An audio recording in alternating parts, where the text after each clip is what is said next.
much to all those who send gifts to the novel and support with valuable golden tickets. I hope we can all keep it up. 3.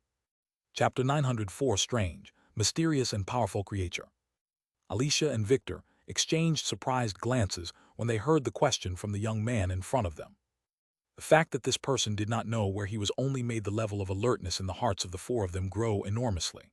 This was because the eyes of the person in front of them were simply not eyes that a human could have, and it was definitely not an ocular skill, but seemed to be something completely normal, as if his eyes really were like that. After a short pause, Alicia stepped forward with a cautious expression and said in a deep voice, "Hello, my name is Alicia. Do you really not know where we are right now?" Bai Zemin thought for a moment and decided there was no need to lie, so he was considerably honest with his words. "Hello, my name is Bai Zemin, and as you may have noticed, I am Chinese.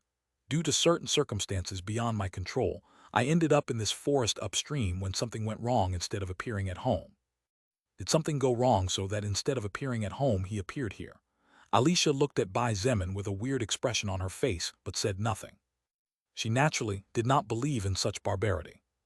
"Well, Bai Zemin, let me tell you that you are really far from home." Alicia couldn't help but feel the corner of her mouth quiver as she slowly said, Right now you are on the other side of the world. Welcome to the United States. We are currently in one of the many mutant forests surrounding what was once known as the Missouri River. Bai Zemin was not too surprised, as in his heart he somehow knew his luck had been bad. However, he couldn't help but sigh in disappointment. "Something wrong?" Kali asked weakly as she felt his disappointment. She didn't understand anything they were talking about, hence why she could only rely on Bai Zemin in this moment. "Not that it's a bad thing, but it's far from good," Bai Zemin replied in a low voice. Alicia and the others did not know Chinese, so the four of them thought that Bai Zemin and the little European girl resting on his back were speaking in an earth language. Bai Zemin looked at the people in front of him and noticed the wariness in their eyes, which was natural. Putting aside his eyes and the prejudice some people usually felt towards foreigners, Bai Zemin could not judge the Americans for being cautious towards him. Not only was he a total stranger, but he wasn't even from this country. Even he admitted in his heart that it would be easier for him to trust in a Chinese than someone from another country after all. After a moment's thought, he calmly asked, "Alicia, do you know of any human base nearby?" If Bai Zemin could reach a human base of considerable power, then perhaps he could contact his faction and maybe request a helicopter to fly home. This was all he could think of currently, as even the activation of his super warrior skill was on cooldown after it had failed, as according to Lilith something or someone was obstructing the space of a wide area. Bai Zemin was curious about this strange space blockage, but what he wanted most was to return home safely to see his family, loved ones, and to take revenge. Maybe feeling the sadness and anger burning in his eyes, Alicia's heart softened a little.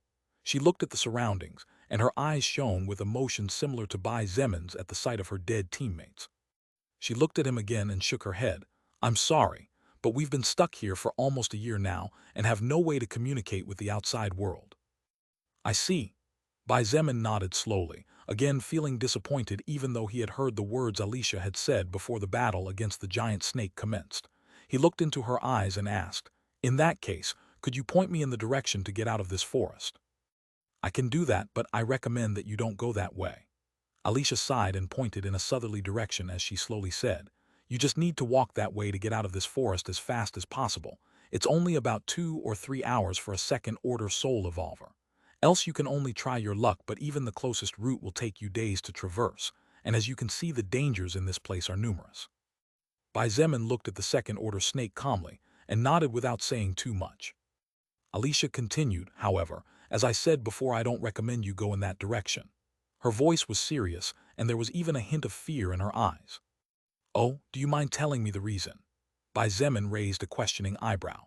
From what he had observed, Alicia was a very brave woman and fierce like a beast, so Bai Zemin couldn't help but wonder what thing could scare her this much. Alicia's expression was serious as she said in a deep voice, "In the village further south, a village you have to go through to get out of the forest, lives an unknown creature whose power is many times higher than this river snake we killed now.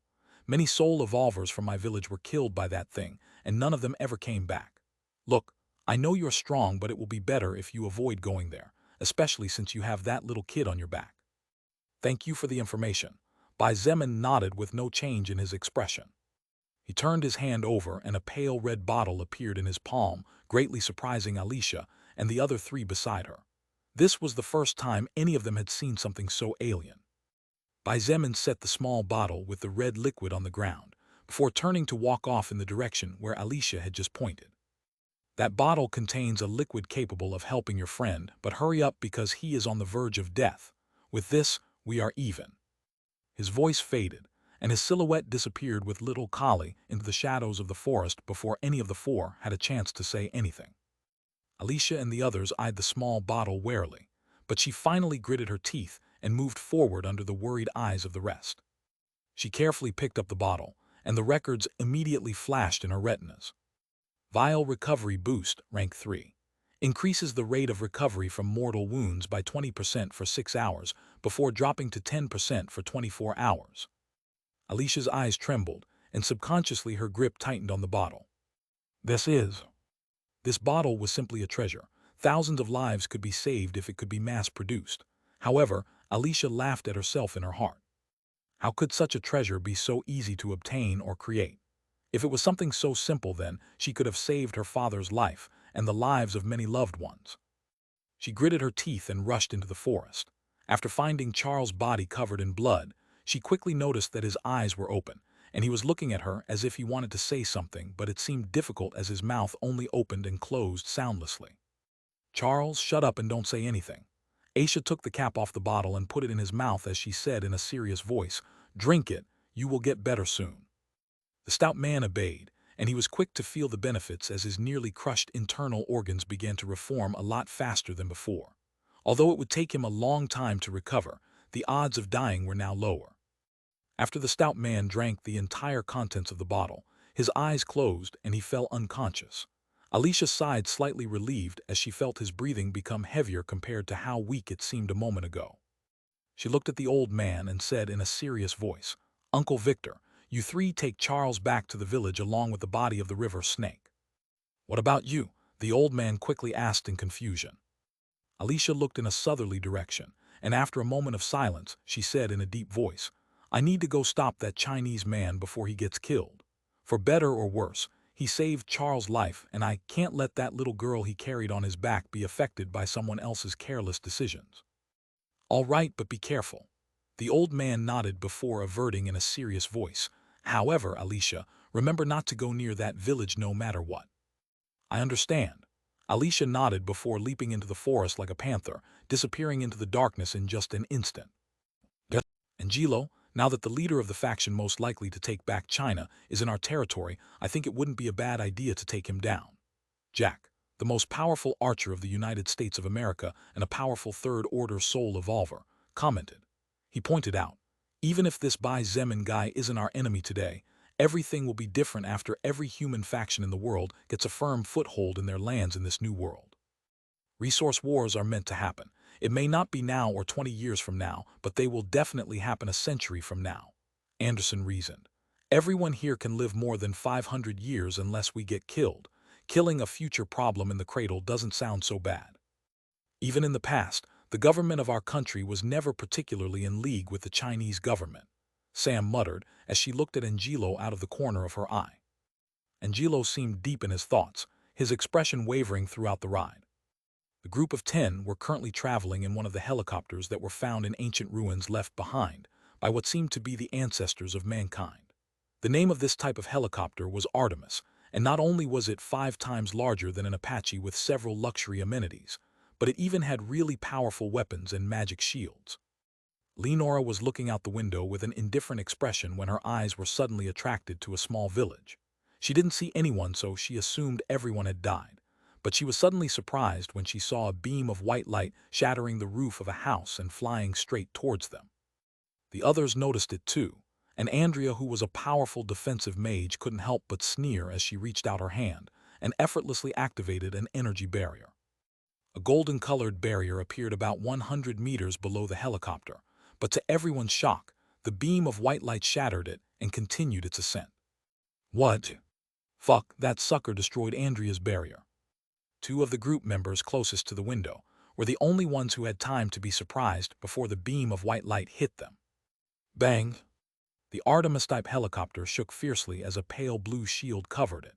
The beam of white light was blocked, but under the shocked and disbelieving eyes of everyone including Angelo, the shield didn't even hold for a second as huge cracks began to appear on the surface. Eleonora kicked open the door and shouted loudly, "Jump!" No one hesitated to follow her. They all left their seats and jumped away from the Artemis helicopter, plummeting towards the ground. Angelo turned as he fell, and under his wide eyes, the protective barrier of the Artemis was crushed into thousands of pieces before the beam of white light continued its upward movement. Boom! The beam of light soared skyward and the Artemis helicopter turned into a fiery fireball after exploding, falling uncontrollably to the ground and exploding again a second time after the impact. "Holy shit, that thing really destroyed the Artemis," Robinson, a 6-foot-tall black man, shouted as his body caused an explosion after falling to the ground unharmed. Angelo frowned as he looked at the village in front of them with a slightly serious expression on his face. He looked at his teammates and hesitated as to what action to take, as his danger sense skill was warning him about someone or something capable of putting his life at risk. Eleonora was standing on the roof of a house, and while she held a sword that seemed too big for her short body, she gritted her teeth as she perceived the hesitation of the one who was leading them.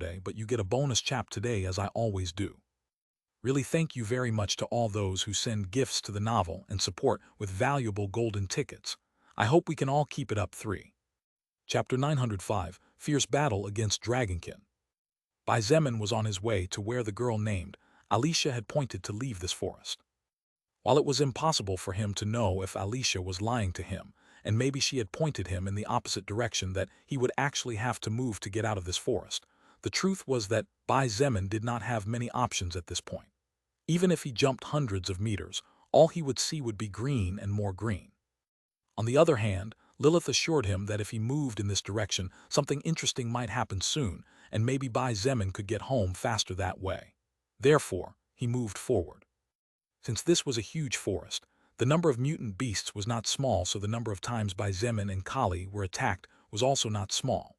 However, all those mutant beasts exploded into a lot of hot blood and tiny pieces of flesh flying everywhere, without even stepping into the 100 meters around the two of them. Kali, about the language. How long do you think it will take you to learn 1 or 2 languages of this world? You possess the skill language mastery, don't you? Language mastery? I know nothing about such a skill.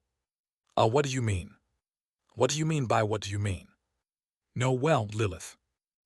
This is also new to me, not to mention I'm not particularly well versed in runes or rune encryptors. Kali, if you don't have the skill language mastery, then how can you understand the language of runes? I have no idea, I just can do it. For me, understanding the runes is as normal as breathing is for all of us. Honestly, I don't think there is a rune I can't read and understand in the universe. Each rune has a different wavelength, as each rune has at least one different stroke, even with the most similar one. Each wave has a different color, and I can see those colors. Runes are souls. Runes are runes, but maybe they have something to do with souls, though the connection is surely not too deep. Well, I've long known that every existence in the world, whether it has a soul or not, is a series of records composing that existence. Just like weapons and armor born from forging, runes born from the drawings of encryptors should also have their own records. Boom! The conversation came to an abrupt halt, when after moving through the forest like ghosts at great speeds, an explosion, no more than a few kilometers distance away, reverberated. Bai Zemin stopped for a moment and narrowed his eyes. He barely managed to see a flash of an object engulfed in flames falling from the sky after being destroyed. Let's go, he said, and quickly lunged forward with Kali on his back. Zemin, what happened? She asked, curious about this world that didn't seem to be peaceful at all. I'm not quite sure, but it looks like an air vehicle was attacked in mid-flight. Air vehicle, what is that? Kali asked in amazement. In Eventide world, vehicles usually hovered a few inches off the ground, but that was all, and only the really rich people could afford them, as the consumption of soul stones was not something a normal citizen could afford. What Kali knew of were flying beasts that humans could form a contract with to fly through the skies and move long distances. But as for air vehicles, she knew nothing. I'll explain later, Powder, Bai Zemin said as he jumped up to the top of one of the larger trees on the outskirts of the forest. I'm sure in no time you'll get used to this world, trust me. Bai Zemin narrowed his eyes as he saw several humans falling from the sky. He noticed at a glance that none of them were weak at all. His eyes scanned the surroundings, trying to find whoever had attacked the destroyed plane or helicopter. But although the village wasn't very big, it wasn't small either, and the houses obstructed his view. Oh, I see several powerful souls, Kali said as she pointed to the sky with her small hand while using her other arm to hold onto Bai Zemin. She continued, that soul over there especially, that soul is even stronger than Seraphina's. Bai Zemin followed the direction to where Kali was pointing, and a strange glint shone in his eyes when he saw a handsome young man with blue eyes. For this guy to have an even stronger soul than Seraphina's, that meant that this person could become a higher existence with his own efforts if he was given time and had a bit of luck. Bai Zemin was astonished to encounter such powerful soul evolvers repeatedly. He hadn't even been on American soil for 2 hours, but he admitted in his heart that the United States had its own talents. Bai Zemin suddenly saw a golden flash coming out from one of the alleys, and his eyes widened in shock as he muttered under his breath, "What the hell is that?" "Yes, I'll take the lead. The rest of you move in a circular formation, and don't let the enemy catch us by surprise," Angelo ordered in a deep voice. He extended his right hand forward, and one of his rings glowed, suddenly turning into a perfectly white sword with a blue jewel on the guard that made his aura change completely. "Remember that the enemy is probably a soul evolver with." Angelo's words stuck in his throat as his pupils quivered. He turned to his right just in time to see a flash of golden light coming from one of the nearby alleys. "Rob, watch out." Robinson was a third-order level 115 soul evolver based on strength and stamina. Although his agility wasn't particularly high, it wasn't low either, so he managed to catch the flash of golden light charging towards him as well. All the hairs on his body stood on end just like those of a cat sensing fatal danger. Robinson raised his giant axe above his head, and as a crimson-colored light enveloped the body of his weapon, he struck fiercely downward. "Demolisher." BOOM. The earth split into countless pieces as Robinson's giant axe met its target to chop. Those closest to the blast were forced to take several steps back as they were pushed away by the shockwave, and had it not been for the fact that they were all-powerful soul evolvers, they would have been torn apart right there and then. Robinson's eyes widened in shock when he saw the appearance of the enemy, who was forced to stop its charge due to his vicious attack, but was still pressing him down with terrifying strength. "What the hell?" The pupils of the United States Soul Evolver trembled fiercely as a flash of golden light shot out from the other party's fist, and after it hit his axe, Robinson was unable to do anything as his body was sent flying straight backwards. Bang, bang, bang, bang, bang, bang, bang. The source of this content is FREEWEB letter 1D0FVEL.com. Robinson. Damn it. This fucking monster. It all happened simply too fast. In less than a second, Robinson had been sent flying, and his body destroyed around 10 houses in the process. Even though it was only a second, however, everyone was certain of one thing, and that was that whatever they were facing was definitely not the leader of China's most powerful faction as they had thought. Angelo turned into a gray shadow as some strange energy surrounded his body, and in a split second, he appeared to the right of the enemy. The enemy was not slow either, as after sending Robinson flying, it immediately used its left fist to slash towards Angelo. However, Angelo leaned his body slightly to the right in the middle of his charge and dodged the fist with surprising agility. When he got right in front of the enemy, Angelo slashed with his sword from the bottom up. His white sword shimmered, and a light blue light burst forth from the jewel on the guard, covering the entire body of the weapon in a full upward motion. The enemy was fast and powerful as well as having great combat skills. Realizing that it would not be able to avoid this attack, the creature made a move that the leader of the United States of America did not expect at all. Angelo felt the wind howling in his ears, and out of the corner of his eye saw the beast's tail swishing like a whip in his direction. Even though he knew that if that attack hit him it would definitely hurt, Angelo remained unmoved and did not change his attacking motion. Swoosh! Like cutting butter with a hot knife, the elegant white sword sliced the beast's left arm off at the root. Red blood splashed everywhere along with a bestial roar that shook the area.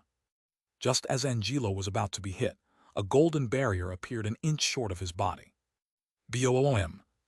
The golden barrier shuddered viciously, and although many cracks appeared on the surface, it managed to perfectly parry the creature's scaly tail, thus giving Angelo time to retreat when he was about to be stabbed by the enemy's sharp claws. Jack was already holding a bow that sparkled as if it was wrapped in diamonds. He pulled the string that was a mutant beast's sinew, and the arrow-shaped bone suddenly became engulfed in dark green flames with black edges. Arrow of Hades. Boom! The sound barrier was shattered as Jack released the arrow, and the creature didn't even have time to turn around when its back was slammed full on. Boom! The creature was sent flying over 100 meters, and its body knocked down a dozen houses in the process. Anderson raised his magic staff and waved it casually as he chanted under his breath, "Bright calamity." Black clouds suddenly covered the sky, and the sun seemed to disappear for a brief moment before a flash of white light illuminated the entire village. A giant lightning strike rained down from the black clouds, and as it hit the ground the earth sank dozens of feet in an instant. Hundreds of houses were turned to dust as the sky rumbled furiously, but even then, The roar of pain and fury from the creature in the midst of the giant lightning flash could not be suppressed. "Robinson, are you okay?" A sweet-looking girl looked at Robinson, who was slowly returning to the battlefield after being sent flying. I'm fine. Lucy, you don't have to bother healing me." Robinson shook his head. He looked down at his shaking hands as he held on tightly to his axe before looking up at Angelo and saying in a serious voice, "Angelo, what the hell is that monster? It's too strong. Even with my passive skill Golden Bones, it felt like my body was splitting into pieces when we clashed before." Angelo was about to say something when Eleonora interrupted. "Everyone look over there quickly." Everyone looked to where Eleonora was pointing, and when they saw the creature's gurgling, scaly arm turn into a pile of ashes out of nowhere before scattering everywhere, they gasped. What the hell is that thing?" Andrea subconsciously took a step back as she said in amazement, "My barriers weaken every time that creature attacks. It's like the mana and magic from my skills is being eaten up by something." Angelo frowned hard as he looked off into the distance. His blue eyes seemed to be able to see the creature covered by debris and riddled with bloody scars in the middle of the crater, whose diameter exceeded 500 meters. "It didn't die," Anderson said in a serious voice. Under the disbelieving eyes of the elite team of America's most powerful faction, the beast slowly rose to its feet. Its body was riddled with wounds, but suddenly a golden flash covered it, and to the shock of those preparing to attack, not only did the shattered scales begin to heal, but even the left arm that had been severed by Angelo's sword began to regenerate as flesh and blood moved like tentacles. "What the hell is that monster?" Bai Zemin was really astonished. That kind of regeneration was simply insane. The beast had only taken a few seconds to fully recover, and its aura didn't seem to have fallen at all. Lilith frowned as she looked at the monster emerging from the crater. Her voice was no more than a whisper as she said in confusion, "Why is there a dragonkin on Earth? Not only are there goblins and zombies, but now even dragonkin." Dragonkin. Dragonkin are relatives of dragons, sort of like distant cousins. Despite not being as powerful as a true dragon, their power is unquestionable. Lilith explained as she looked at the creature over 10 feet tall whose body was encased in shimmering golden scales. The dragonkin are like dragons but with more humanoid forms. They are very good natural mages, and their natural physical strength is overwhelming as you have just seen.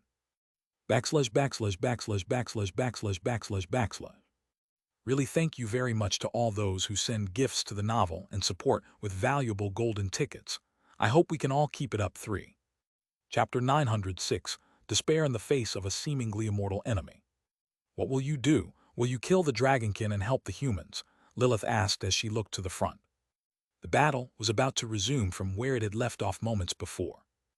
Although the dragonkin had suffered serious wounds earlier thanks to the excellent teamwork of the United States Soul Evolvers, its regenerative ability seemed to be in a completely different league than anything Bai Zemin had seen before. In fact, it somehow reminded him of the Platinum Ape he faced back in college, except that the Platinum Ape was a first-order mutant beast whose combat power plummeted after activating its regeneration skill. It was also thanks to the Platinum Ape that Bai Zemin gained the regeneration skill, and thus overlap regeneration. The dragonkin seemed to be at its peak again, because as it looked at the group of human elites, its body turned into a flash of golden light before disappearing from its position. The ground where the beast had been standing only an instant before exploded, and rocks of different sizes burst outward like grenade shrapnel. Bai Zemin watched indifferently as the big man with the axe from before advanced to restrain the dragonkin again, but without much success, as each blow from the creature not only forced the man back with heavy steps, but also began to inflict bloody gashes on him with its sharp claws.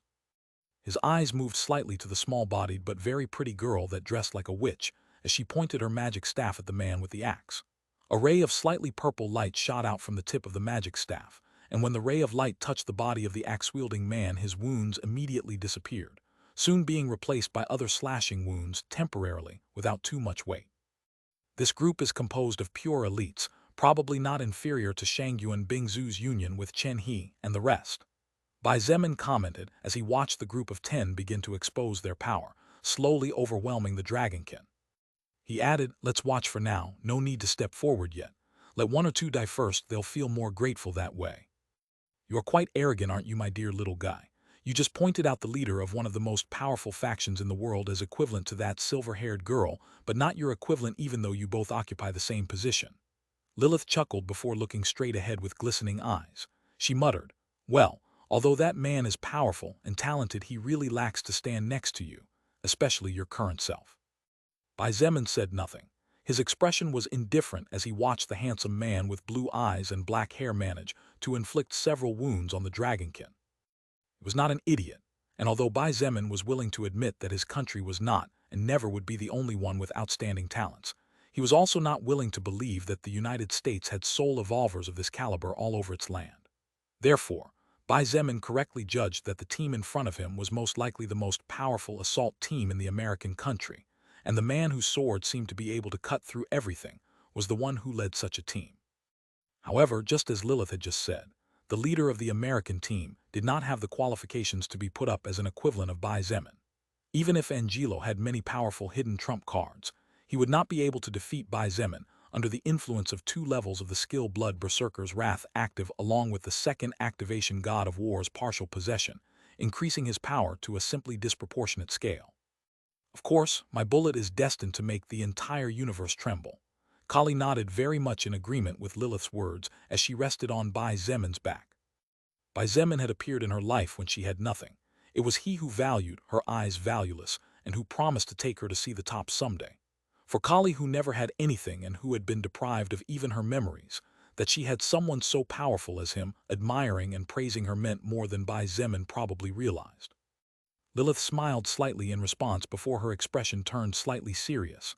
"Let's hope this dragonkin is a rarity among rarities. Otherwise, it will be hard for the humans of this country to survive." Bai Zemin nodded again without saying anything.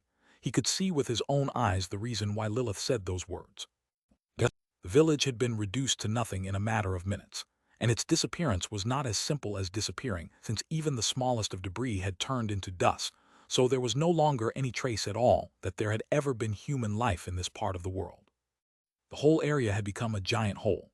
The earth had sunk enough to bury a small building, without the tip being visible, and everything 5 kilometers around the site of where was once a human village had been destroyed. The destructive power of each member of the main team of the United States of America was colossal. Even the healer named Lucy possessed her own active attack skills, capable of turning a 10-story building into a pile of junk. However, what surprised Bai Zemin the most was that the person who seemed to be leading during the battle was not the handsome blue-eyed man, but the blonde woman with the claymore. "Everyone jump! This beast will attack an area," Eleonora shouted as she stomped on the ground and soared hundreds of meters in the blink of an eye. No one hesitated as Eleonora's voice spread, and the first to follow her action and jump was Angelo himself, followed by the others. Not even a second later, the dragonkin opened its mouth wide, and a golden laser beam shot out from its throat. The beast moved its head from the left to the right in a fast movement, and the beam of golden light spread over 2,000 meters long, turning everything it touched into ashes without even a fraction of a second's delay. The group of 10 had not yet touched the ground after being pulled back to Earth by the planet's gravity when Eleonora shouted again, "Andrea, protect Jack." The mage with the most powerful defensive skills in the United States of America didn't hesitate for a moment as she raised both hands in the direction of the group's archer. "Shield of the King." BOOM. The golden barrier shook ferociously, and wide cracks began to spread across the surface as the dragonkin's right claw slammed into it. Jack knew that Andrea's skill was not at its peak against the beast they were facing, so he quickly took the opportunity to back away while shooting dozens of blazing arrows. Boom, boom, boom, boom, boom. The dragonkin's body was engulfed in a huge ball of flames as the arrows hit and exploded on its body. "Anderson, it's not dead yet," Eleonora shouted as she looked at the third-order mage. She quickly added, "The beast is aiming for Angelo." Anderson waved his magic staff and pointed at the ground meters ahead of Angelo, "Poison Swamp." Swoosh! The dragonkin broke at lightning speed from the fireball caused by Jack's arrows, and just as Eleonora had just said, the beast charged towards Angelo. However, when the dragonkin was about 100 meters away, its speed plummeted, and the scales on its feet began to slowly corrode as it got buried more than half a meter into the poisonous swamp that had suddenly appeared. Angelo closed the remaining 100 meters of his own volition. The dragonkin slashed with both claws in the shape of a cross from top to bottom. Its movements were swift despite its large size, however. Angelo was not for nothing respected and admired by all those present. His body was suddenly enveloped by a flash of silver light, and when the dragonkin's claws touched him surprisingly, not only was he not damaged, but he was not even forced to take a step back. The sound of metal clashing against metal, along with the circle-shaped shockwave, spread outward from the point of impact as the center happened at the same time as Angelo raised his sword and slashed at lightning speed towards the monster's head. Litur throw when litter when nenfa. The dragonkin raised its right arm and leaned its body back slightly, narrowly avoiding being decapitated, but losing its arm from the elbow down in the process. Angelo slashed again. This time it was an up-and-down movement, and managed to open a large bloody wound in the chest of the beast. It was right at that moment when the silver light that covered him vanished, and Angelo couldn't help but have his eyes widen in shock as his skill had lasted far less than it should have in reality. "Andrea," Eleonora shouted in a rush, and the barrier mage responded immediately. This chapter is updated by FREE letter 1D21, EBN letter 1D0FVEL, C letter 1D0FM. The golden creature roared in fury and pain, before slashing with its giant tail towards Angelo. Just as his body was about to be slammed, a golden barrier once again saved the day, as even though it was about to break, it managed to buy enough time for Angelo to retreat to safety. The battle was really fierce. In a matter of 5 seconds, the number of attacks being made from both sides was simply enormous. The sky shook harder and harder, and the earth split deeper and deeper as flashes of light flickered everywhere. Suddenly, Eleonora sneered when she noticed the dragonkin's intentions, and not even a second later the beast charged towards her with bloodshot eyes. "Stupid monster, finally coming for me." She gave a seemingly slow, seductive 360-degree turn as her claymore burst into flames. When her body faced the dragonkin again, Eleonora released her grip on her weapon and dashed forward as she pulled 2 small knives from her waist. "Let me hear you howl in pain." The air exploded numerous times, and the temperature became even more superheated as Eleonora's claymore smashed toward the dragonkin. The creature slammed its fist forward, sending the heavy weapon flying hundreds of meters at the cost of some broken scales and some burnt flesh. The dragonkin's eyes trembled as Eleonora's small but curvaceous figure slipped under its outstretched arm. She stepped on the monster's slightly bent knee and kicked its chest as she slashed twice with her body twisting in midair. Just as Eleonora wanted, the dragonkin roared in agony as its eyes were cut by her knives. The creature backed out with heavy steps as it used its hand to cover its bloodied face, and the others didn't miss the opportunity. Eleonora laughed like a true sadist as she stepped back. Her teammates seized the opportunity, and each of them activated some of their strongest skills. BOOM! A tremendous explosion engulfed the area in flames, temporarily covering everyone's sight. A few seconds later, the dragonkin's body was revealed. There were practically no healthy scales remaining on its body. Its flesh was burned beyond recognition.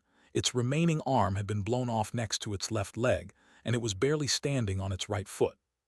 However, the beast was not yet dead, and its wounds were regenerating at rates visible to the naked eye. "Angelo, bring it down," Jack shouted urgently. They were all panting heavily, and although none of them had suffered serious wounds, being the worst of them Robinson, who faced the dragonkin one-on-one for most of the time, it didn't mean they were in good condition. Angelo also knew that his team had not only consumed a lot of stamina, but they were also running out of mana, and therefore it would soon be just him left to fight the monster. He stepped forward and raised his sword to the sky as he said in a deep voice, "Solemn sacrifice." Angelo felt his sense of taste disappear, but he wasn't too worried as it would return in a few days. In return for this sacrifice, his aura suddenly rose to almost double what it was before. His sword became a blur, and several white lights covered the area.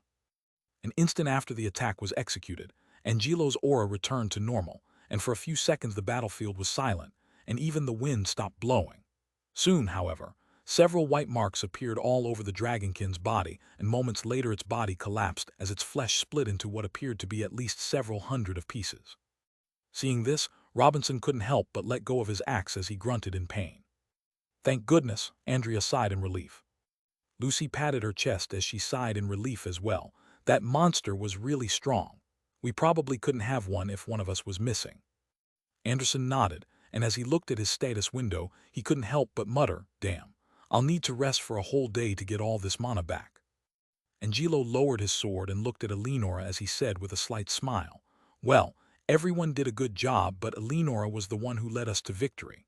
As expected, I have to say. The others looked at Eleonora with complicated expressions.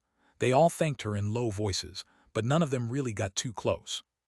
Eleonora wasn't paying attention to them, and far from looking relieved, she was confused.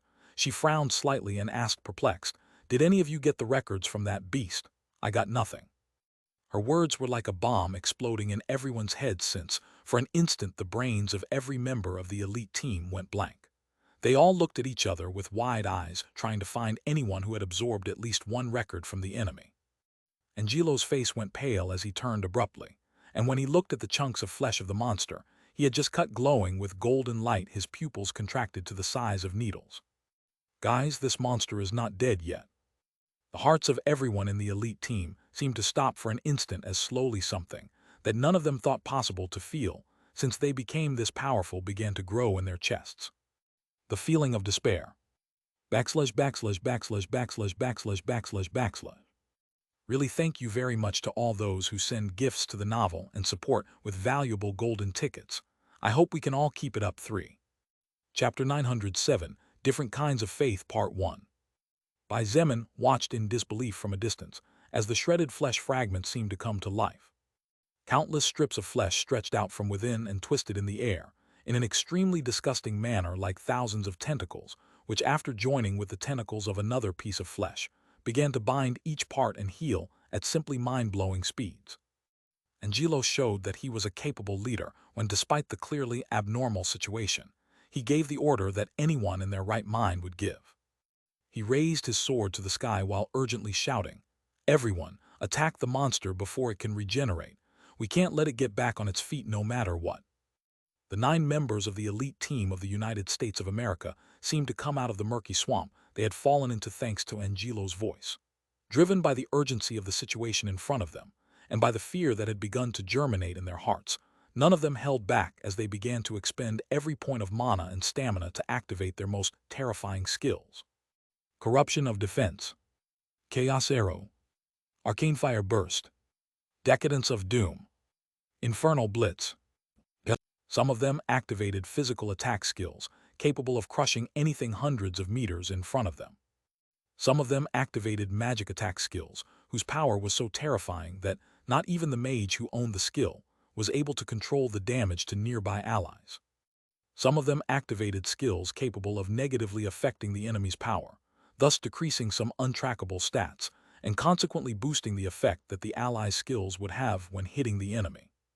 Solemn Sacrifice, Angelo roared, and this time his sense of touch was stolen from him. Therefore, he could no longer feel his grip on his weapon, nor the texture of the leather gloves encasing his hands. His aura grew a lot more as the sacrifice this time was more severe than the previous one. Losing the sense of taste might not affect the battle power in the long run, to a great extent if not at all, but it was different when it came to the sense of touch. As his body was enveloped by a bright light, the ground began to shake as if an earthquake was striking the entire world. Angelo subconsciously put more strength in his grip on the hilt of his weapon, for fear of letting it slip, as he couldn't feel it before fiercely slashing downward. Thunder Wrath. Angelo's voice mingled with the fierce crackling of lightning, and a flash of bright golden light shot out from the blade of his sword when he cut. The huge golden-colored lightning advanced in the shape of a crescent, tearing through everything in its path and shattering the scene without even touching the ground, soon joining the attacks of the other members. Bai Zemin's expression was indifferent as he looked down from the heights at the huge glowing sphere that represented the destruction itself, covering the area a few kilometers ahead.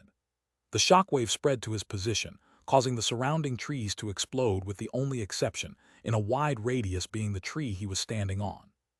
Kali shuddered slightly on his back, as this was the first time she had ever been so close in proximity to a battle as horrific as this one. Despite the fact that she was undoubtedly comparable to a grown woman in terms of mental maturity, Kali was only a 15-year-old girl who had no means of defending herself or running away from danger at will.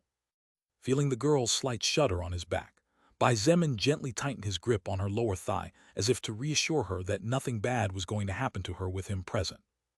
Although Kali couldn't move her legs, this didn't mean she couldn't feel them, so when she felt Bai Zemin's grip on her tightening, Kali took several soft but deep breaths before slowly began to relax. Lilith, are all dragonkin this scary? That beast was chopped up and its brain turned into mush, but it still survived. Bai Zemin asked calmly.